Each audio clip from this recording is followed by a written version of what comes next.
It was absolutely terrifying. At least 2 students dead, others injured. Active shooter at Saugus High School. All schools in vicinity are on lockdown.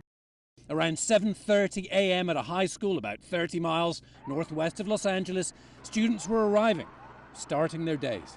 When we heard the first gunshot, we thought it was not something serious, and then we heard 2 more.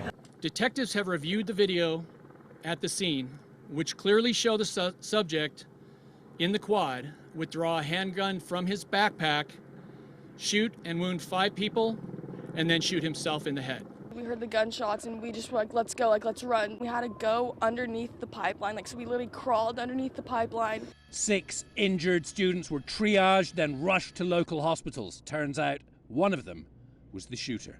I saw all kinds of kids running up the street, screaming, crying, yelling.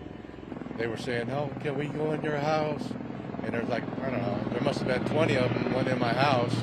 I want to make sure they were safe. Students have prepared for this, trained for just such a terrifying active shooter situation. We heard from our friends who are still stuck in school that they're hiding in closets. They're just trying to find anything. They're texting us that they're scared to die and they're hiding in closets, and it's very sad.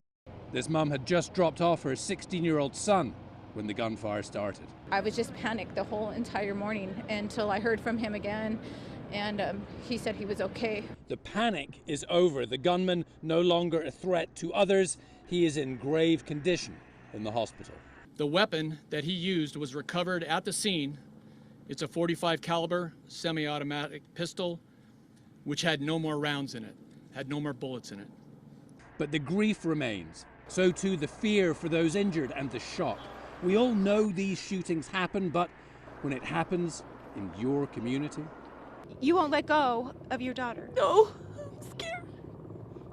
It was very scary. We heard the one shot and then 4 after, and we just started running, and just all I heard was all these kids running and just screaming and calling their parents, and it was very sad.